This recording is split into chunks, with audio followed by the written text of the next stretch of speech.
ઘણીવાર આવીને આપણી પાસે એવી વાત કરે સારી કે આનંદભાઈ તમે આવી જાઓ.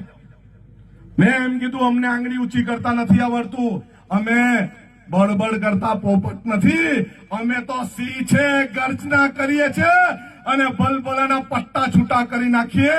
એટલી તાકાત સાથે આદિવાસી સમાજનો આભાર માનીને ફરી એકવાર આખી ટીમને, ભારતમાલાની આખી ટીમ, સંઘર્ષ સમિતિને ખૂબ અભિનંદન. આવનારા દિવસોમાં જ્યારે જ્યારે અન્યાય થશે, અન્યાયની સામે ન્યાય મેળવવા માટે આ તમારો ભાઈ, તમારો દીકરો તમારી સાથે છે, સાથે રહેશે અને સાથે હર છેલ્લા શ્વાસ સુધી સાથે રહેશે. આગળ પણ મેં કીધું છે, મારી પાર્ટી જ્યારે પણ આદિવાસી સમાજ પર અન્યાય કરશે, અમને પાર્ટી છોડી દેતા વાર નથી લાગવાની. આદિવાસી સમાજમાં રહેલો છું, જન્મેલો છું, મરીશ પણ આદિવાસી સમાજમાં અને ગ્રામ્ય વિસ્તારમાં જ. અમને કોઈ લોભ, લાલચ, કોઈ ભૂખ નથી.